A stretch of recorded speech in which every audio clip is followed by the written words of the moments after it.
PH scale के बारे में थोड़ा सा टेक्निकल ग्लिच हो गया था लास्ट वीडियो में, तो वो उतने में ही पॉज हो गया। न्यूट्रलाइजेशन का हम उसको अलग पार्ट लेके चल लेंगे और पीएच स्केल को अलग लेके मानेंगे, ठीक है। तो अभी तक जो बात बताई थी पीएच स्केल के बारे में, जो लास्ट वीडियो के एंडिंग में था, कि अगर हम देखो पीएच स्केल क्या होता है बताया था। पी का मतलब पावर, एच का मतलब hydrogen ion, power of hydrogen ion. Sorensen ने बियर की एसिडिटी नापने के लिए यूज किया था। एक इसमें वैल्यूज दी गई 0 से लेकर 14 तक।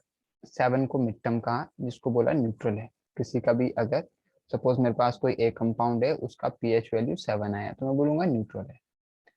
अगर उसका वैल्यू किसी एक कंपाउंड का वैल्यू 10 पीएच आया तो हम कहेंगे वो बेसिक है। अब on going right, 8 basic, 9 more basic, 10 उससे ज्यादा बेसिक, 11 उससे ज्यादा बेसिक, 12 और बेसिक, 13, 14।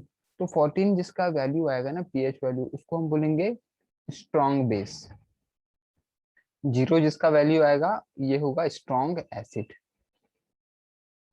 हम इसको कहेंगे स्ट्रॉन्ग एसिड, स्ट्रॉन्ग बेस। यानी एंड पे स्ट्रॉन्ग एसिड और बेस मिलते हैं।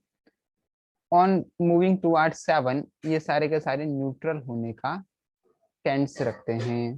भाई 14 से भी न्यूट्रल के साइड जाओगे, यहाँ से भी न्यूट्रल के साइड जाओगे, तो 8 6 में हमको वीक बेस वीक एसिड मिलने वाले हैं।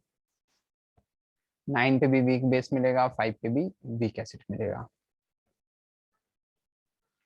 अब क्या हुआ कि आजकल के टाइम पे हम लोग जो यूज करते हैं वो पीएच मीटर का यूज करते हैं। ये ज्यादा एक्यूरेट रिजल्ट देता है। बट इनिशियल फेज पीएचपी एक पेपर ही था। कैसा पेपर था? पीएचबी एक पेपर था जिसमें डिफरेंट डिफरेंट कलर्स विजिबल होते थे जब भी उसको अलग अलग सॉल्यूशन में डिप किया जाता था। इस वजह से इसको यूनिवर्सल इंडिकेटर कहा गया। अब ये कभी भी ना एग्जैक्ट मेजर नहीं देता है पीएच सॉल्यूशन का, ये अप्रोक्सीमेट रफ आइडिया देता है।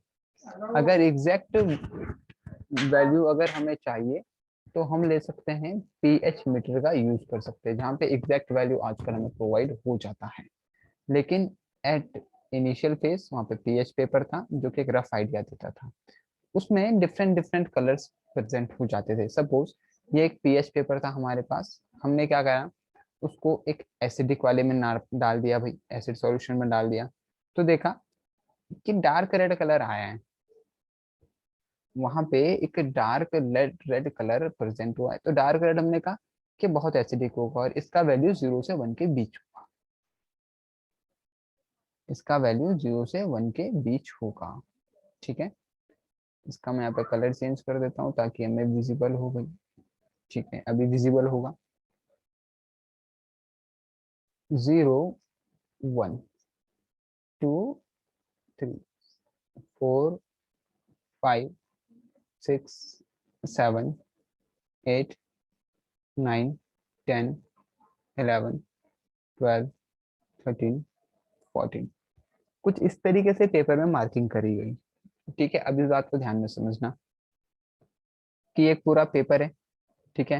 इस पेपर में डिफरेंट डिफरेंट कलर्स अभी हमने दिखाए हैं, बट ऐसा नहीं होता, ये सिर्फ एक पेपर होता है। इस पेपर को हमने सपोज एक सॉल्यूशन हमें पता नहीं था, अभी हमने उस सॉल्यूशन में डिप कर दिया। ठीक है, ध्यान देते रहना क्या बोलते हैं। एक सॉल्यूशन में डिप करा और जो इसका कलर आया वो ब्लू आ गया। ठीक है, पेपर का कलर ब्लू आ गया। पेपर का कलर ब्लू आया, ब्लू का मतलब जो सॉल्यूशन था उसका पीएच वैल्यू कहाँ से कहाँ होगा, पीएच वैल्यू होगा उसका 10 से 11 के बीच। एग्जैक्ट वैल्यू नहीं दी है पीएच पेपर ने, रिमेंबर द थिंग।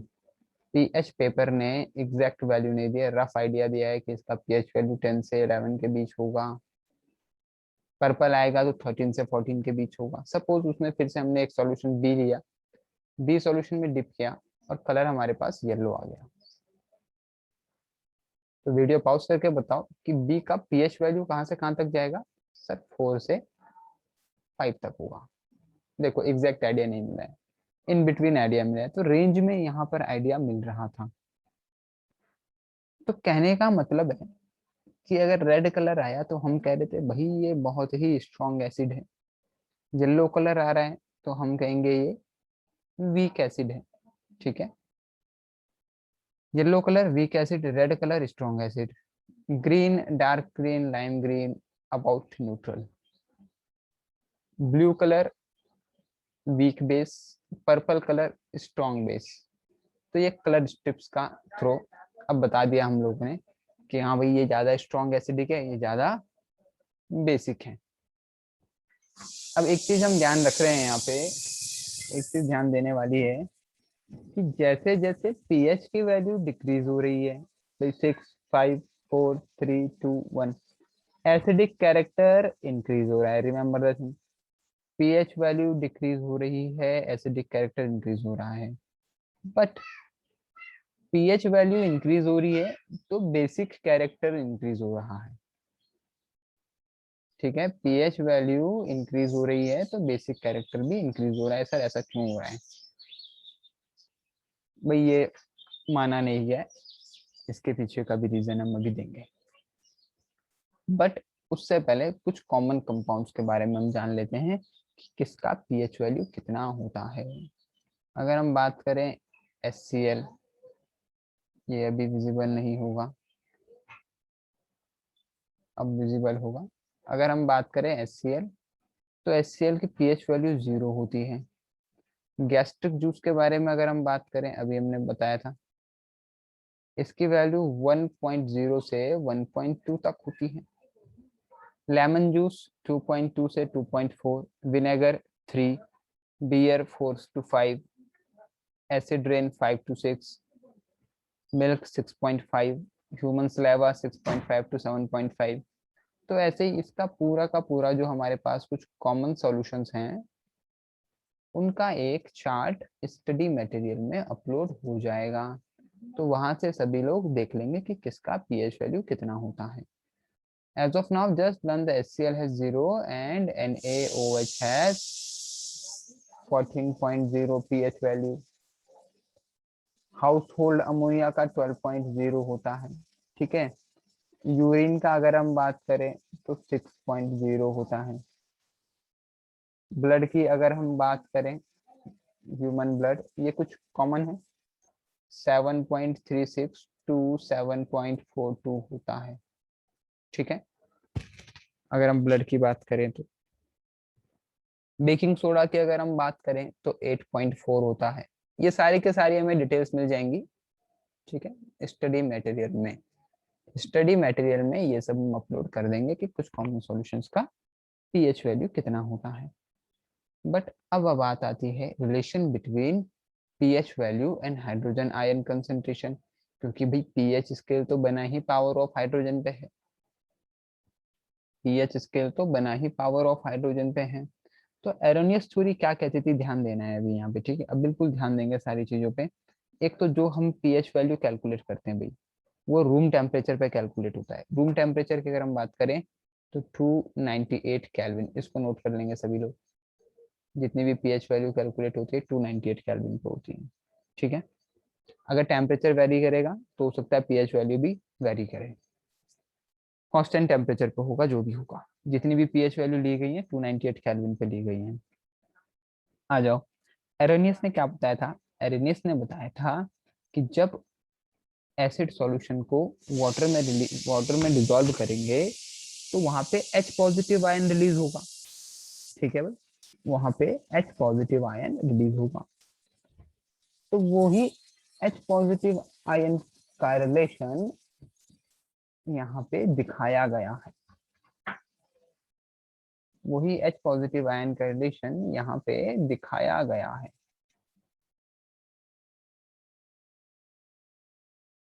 अब कहा क्या गया कि ये H पॉजिटिव आयन को हम स्क्वायर ब्रैकेट में दिखाएंगे कुछ इस तरीके से। अब ध्यान से सुनते रहना सारी बातें, कि जितने ज्यादा H पॉजिटिव आयन कोई सॉल्यूशन रिलीज करेगा,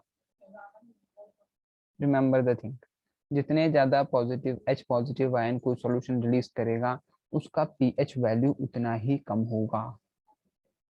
यानी हायर द हाइड्रोनियम, हाइड्रोनियम का मतलब होता है H3O पॉजिटिव, ये भी बेस एसिड से ही रिलेट करता है, बेस से नहीं, ये भी एसिड से रिलेट करता है, हमने एसिड बेस के बारे में पढ़ा है। तो जितनी ज्यादा हायर एटोनियम आयन की कंसंट्रेशन होगी, या हम कहेंगे कि H पॉजिटिव आयन की कंसंट्रेशन होगी, उतना ही कम पीएच वैल्यू होगा। इसका मतलब हाइड्रोजन आयन और पीएच के बीच नेगेटिव रिलेशन है। कैसा रिलेशन है? नेगेटिव रिलेशन है। उसको कैसे कैलकुलेट करेंगे? हम बहुत ही एक सिंपल टर्म में बोलेंगे कि जो पीएच वैल्यू होता है, ठीक है, और एच पॉजिटिव आयन की कंसंट्रेशन इनवर्सली प्रोपोर्शनल होती है। तो अगर हम उसको मैथमेटिकली बोले तो पी एच यानी पावर ऑफ हाइड्रोजन हो जाएगा minus log of H positive ion. Sir log तो आता नहीं है, अगर हम इसको सॉल्व करेंगे तो लॉग इक्वल टू हो जाएगा 1 एच पॉजिटिव।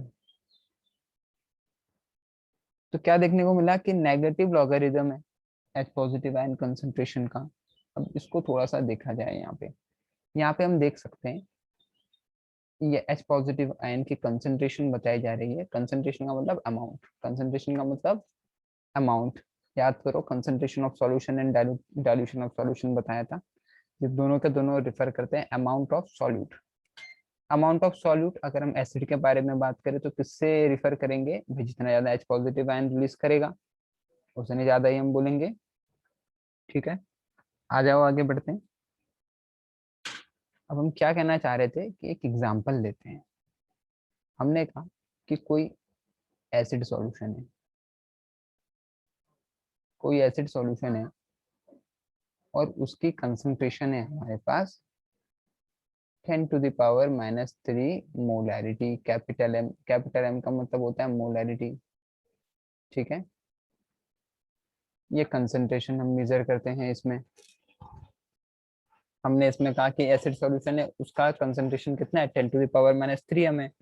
और इसका निकालो पीएच वैल्यू। इसका पीएच वैल्यू फाइंड करो। कैसे करेंगे? एसिड सॉल्यूशन का बोला है तो इसका मतलब किसकी कंसंट्रेशन दी है? सर एच पॉजिटिव आयन की कंसंट्रेशन दी है ये। ठीक है, पीएच का फॉर्मूला क्या होता है? अभी हमने बात करी, minus log H positive. H positive की कंसंट्रेशन कितनी है यहाँ पे? 10⁻³ अब अगर जिन बच्चों को लॉग सॉल्व करना नहीं आता है तो वो बस इतना देख लें, यहाँ पे एक फॉर्मूला बताया जा रहा है। जब लॉगरिथमिक मैथमेटिक्स में सीखेंगे तो चीजें आसान हो जाएंगी। लेकिन ये फॉर्मूला देखो भाई, log m⁻n is always equal to n log m। ये पावर उसके आगे मल्टीप्लाई हो जाती है। तो इस फंक्शन को कैसे सॉल्व करेंगे? देखो माइनस तो पहले से ही है, -3 भी आगे आ जाएगा, बचेगा क्या? log 10। Remember the thing, log 10 की वैल्यू हमेशा 1 होती है, जब भी उसका बेस भी 10 हो इसकी वैल्यू 1 होती है। माइनस से माइनस कैंसिल और कितना आ जाएगा? 3। तो अगर किसी सॉल्यूशन में हाइड्रोजन आयन की कंसंट्रेशन 10⁻³ है तो उसका पीएच वैल्यू कितना आ जाएगा? सर 3 आ जाएगा। इतनी बात आई होप समझ में आ गया होगा। एक और एग्जांपल के थ्रू हम समझाते हैं कि अगर किसी का 10⁻⁵ मोलैरिटी है कंसंट्रेशन, इसका मतलब क्या है? एच पॉजिटिव आयन की कंसंट्रेशन इतनी है। फॉर्मूला लगा देंगे, minus log H positive, pH value find करो इसकी।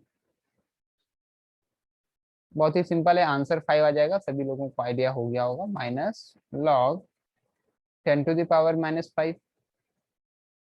भाई ये माइनस है ही, -5 भी आगे आएगा, log 10 हो जाएगा। log 10 का वैल्यू 1, माइनस से माइनस कैंसिल, पीएच वैल्यू 5। ठीक है, 10⁻⁵ का मतलब concentration of hydrogen ion is increasing but pH value is decreasing. तो इसका मतलब बहुत ही सिंपल, यहाँ से एक लॉजिक निकाला जा सकता है कि अगर न्यूट्रल सॉल्यूशन है, तो हम कहेंगे उसकी पीएच वैल्यू कितनी होगी? अभी तो बताया था सर 7 होगी। तो उसमें एच पॉजिटिव आयन की कंसंट्रेशन कितनी होगी? एग्जैक्ट हो जाएगी 10⁻⁻7, बिल्कुल सही। अगर पीएच वैल्यू लेस देन 7 है तो इसका मतलब एसिडिक। एच आयन कंसंट्रेशन बताएंगे सभी लोग। भाई ये ग्रेटर देन हो जाएगी 10⁻⁻7। ठीक है। बेसिक अगर हम सॉल्यूशन के बारे में बात करेंगे तो बेसिक कब होता है, जब 7 से बड़ा होता है। तो एच आयन की कंसंट्रेशन लेस देन 10⁻⁻7। अब कुछ लोग कह रहे होंगे कि इसको पावर ऑफ हाइड्रोक्सी आयन में क्यों नहीं ले लिया गया। इस वजह से क्योंकि हाइड्रोजन आयन एसिड में भी प्रेजेंट है, हाइड्रोजन और बेस में भी प्रेजेंट है, ऑक्सीजन एसिड में प्रेजेंट नहीं होता है। इस वजह से कैलकुलेशन का प्रोसेस बिल्कुल सेम होगा, उसका भी कुछ भी डिफरेंस नहीं होगा। कहने का मतलब है उसका कैलकुलेशन भी बिल्कुल सेम होने वाला है। इसका स्क्रीनशॉट ले लेंगे सभी लोग क्योंकि हम इरेज करने वाले हैं।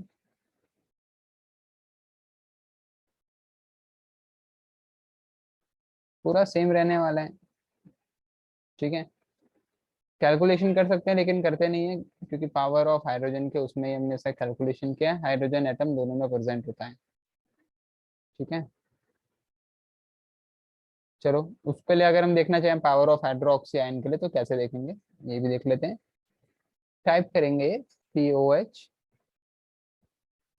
Formula will be the same, minus log OH negative, क्या हो जाएगा लॉग ऑफ 1/OH नेगेटिव। ठीक है। अगर हम इन दोनों को ऐड करेंगे ना तो हमेशा वैल्यू 14 आना चाहिए। किस किस को, power of hydrogen plus power of hydroxy ion. क्यों, क्योंकि कंसंट्रेशन पीएच स्केल में मैक्सिमम वैल्यू कितना है, 14 है। ठीक है। तो इस तरीके से अगर हमें किसी सॉल्यूशन का पीएच गिवन है तो हम उसका पीओएच निकाल सकते हैं कि उसमें इतने हाइड्रोक्सी आयन की कंसंट्रेशन प्रेजेंट होगी, अगर इतना हाइड्रोजन आयन का कंसंट्रेशन प्रेजेंट है तो। ठीक है। इसको एक चार्ट मैंने बनाया था अभी, यहाँ पे देख सकते हैं। ये जो दिखा रहा है ना, ये H पॉजिटिव आयन की कंसंट्रेशन दिखा रहा है। अगर H की कंसंट्रेशन -1 है तो वैल्यू हो जाएगी पीएच की 1, -2 है तो 2, -3 है तो 3। ये पीएच का दिखा रहे हैं, OH का नहीं दिखा रहे हैं अभी। ठीक है। OH का निकालने के लिए क्या करना पड़ेगा, 14 से उसको माइनस कर देंगे। क्लियर है इतनी बात, बिल्कुल क्लियर हो गई होगी। लॉग का फंक्शन भी यूज होने वाला है। H पॉजिटिव कहें या हाइड्रोनियम आयन कहें। अब हम इससे रिलेटेड कुछ क्वेश्चन सॉल्व करते हैं। तो क्वेश्चन है, a soluble acid oxide A and B is water soluble base. What should be the pH value of aqueous solution of A? कैसा है, एसिडिक है। एसिडिक का मतलब लेस देन 7। एसिडिक का मतलब जो ए की पीएच वैल्यू होने वाली है, pH value of A must be less than 7। PH value of be greater than 7, तभी जाके तो बेस होगा। ठीक है। अब ये क्वेश्चन सॉल्व करो तो कुछ मजा आए, पाउस करके। क्या कह रहा है, equal volume of solution pH which pH 10 are mixed. देखो भाई दोनों को मिक्स कर दिया गया है। अब बोल रहा है कि जो सॉल्यूशन बनेगा वो कैसा होगा। कैसा होगा भाई, देखो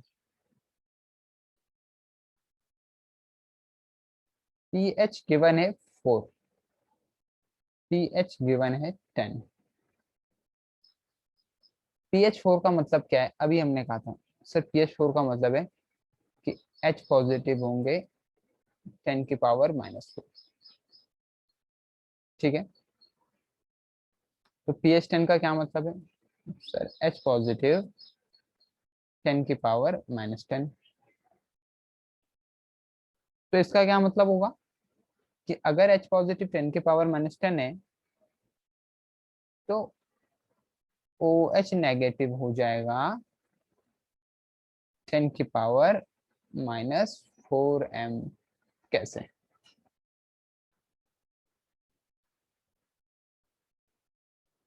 अब सबके मन में आएगा कैसे सर, ये कैसे हो गया? OH नेगेटिव को 10⁻⁻4m कैसे ले लिया? देखो यहाँ पर हमने कहा ये हाइड्रोजन आयन की कंसंट्रेशन है, ये हाइड्रोजन आयन की कंसंट्रेशन है जो कि OH नेगेटिव के 10⁻⁻4 आयन के कंसंट्रेशन के इक्वल होगी।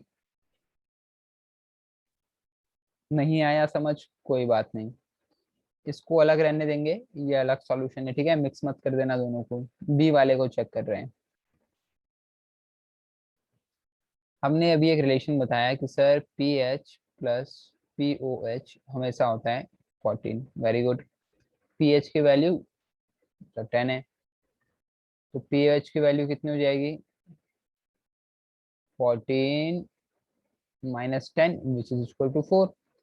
अगर पीओएच की वैल्यू 4 है तो ओएच नेगेटिव की वैल्यू अभी हमने रिलेशन से बताया सर 10⁻⁻4m हो जाएगी। क्लियर है? तो अब इसका क्या मतलब है कि हाइड्रोजन आयन की भी कंसंट्रेशन और हाइड्रोक्सी आयन की भी कंसंट्रेशन बराबर है भाई। सॉल्यूशन में 10⁻⁻4 हाइड्रोजन है, 10⁻⁻4 ही हाइड्रोक्सी है। तो इसका मतलब जब इन दोनों को मिक्स कर देंगे तो एक ऐसा सॉल्यूशन प्रिपेयर होगा जिसकी पीएच वैल्यू 7 हो जाएगी, क्योंकि दोनों का वॉल्यूम भी इक्वल है, अमाउंट भी इक्वल है। जब दोनों का अमाउंट भी इक्वल है, वॉल्यूम भी इक्वल है, एसिड और बेस अगर हम मिक्स कर देंगे तो हमेशा क्या फॉर्मेशन हो जाएगा भाई? न्यूट्रल कंपाउंड फॉर्मेशन हो जाएगा। आई होप इतनी बात समझ में आ गई होगी कि इसका पीएच वैल्यू, क्योंकि इन दोनों का अमाउंट सेम है, कंसंट्रेशन सेम है, तो पीएच वैल्यू कितना आ जाएगा? 7 आ जाएगा। भाई न्यूट्रल हो जाएंगे दोनों के दोनों एक दूसरे से।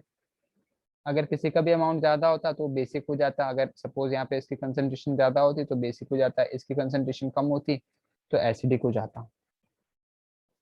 तो इस तरीके से हम लोग, ये एक बहुत ही बढ़िया क्वेश्चन था, उसको सॉल्व कर सकते हैं। Now come to the importance of pH in everyday life. Comparison of relative acidic and basic strength of acid and base, ये तो हम अभी बता ही चुके हैं भाई। 0 to 7 एसिड, 7 to 14 बेस अगर पीएच वैल्यू है तो इस तरीके से हम इनको कंपेयर कर सकते हैं। डाइजेस्टिव सिस्टम का क्या रोल है? तो अभी हमने बताया, देखो न्यूट्रलाइजेशन रिएक्शन में भी ये बात हुई है कि डाइजेस्टिव सिस्टम में क्या रोल है। डाइजेस्टिव सिस्टम में जो रोल है,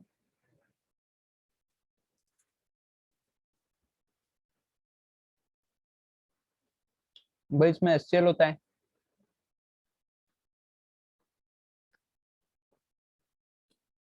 एचसीएल का अमाउंट बढ़ने लगता है, एसिडिटी होने लगती है, उसको न्यूट्रल करने के लिए हाइड्रोजन कार्बोनेट, सोडियम हाइड्रोक्साइड, ये सब लिया जाता है। PH change leads to tooth decay. इसमें क्या होता है कि जो हमारा टूथ होता है, टीथ होता है, उसमें वाइट इनेमल कोटिंग होती है, जो हमारा टीथ होता है। लिखते हैं ना?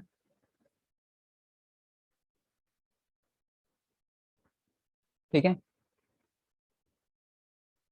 इसका मतलब है वो इनसॉल्युबल कैल्शियम फॉस्फेट होता है, जो बहुत हार्ड होगा, वाटर से अफेक्टेड नहीं होगा।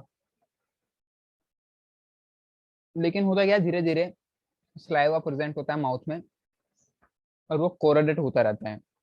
तो जो माउथ का पीएच वैल्यू है वो 5.5 से कम आ जाता है।